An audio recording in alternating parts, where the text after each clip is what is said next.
ఎవరి చక్కని వాడు ఎంతకు చిక్కని వాడు ఎప్పటికి దారికొస్తాడో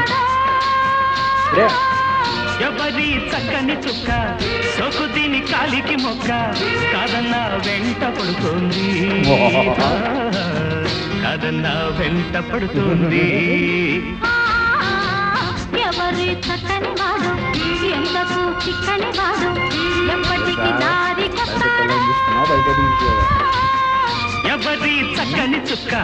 సొకు దీని కాలికి మొక్క కాదన్నా వెంట పడుతుంది కాదన్నా వెంట పడుతుంది